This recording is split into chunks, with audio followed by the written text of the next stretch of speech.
IPL निजर विस्फोरक batting द्वारा समस्त दृष्टि आकर्षण करथिबा वैभव सूर्यवंशी इंग्लैंड रे तांकर आक्रामक बैटिंग आउ एक प्रदर्शन करथिले। उभय भारत और इंग्लैंड अंडर 19 दल मध्य प्रथम दिनिकिया से तांको बैटिंग द्वारा बोलर मानक आश्चर्य कर देथिले। भारतीय अंडर 19 दल सहित भारतर वरिष्ठ दल बर्तमान इंग्लैंड गस्तर अच्छी।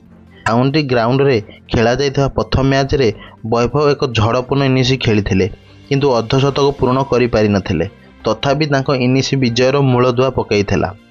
एही मैच रे इंग्लैंड प्रथम बैटिंग करी 174 रन रे ऑल आउट होइथिला। अधिनायक आयुष महाद्रेक सहित इनिंग्स आरंभ करी वैभव हार मानिबाकू पछाई नथिले एवं आरंभर आक्रामक मनोभाव प्रदर्शन करथिले।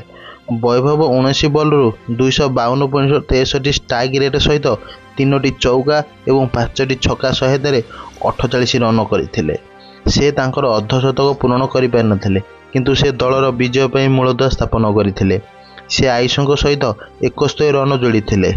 राल्फ आल्बर्ट तांको इनिंग्स को विफल करिया समय वैभव तांकर 50 रन करने को प्रस्तुत थिबा परि मन हेउथिला।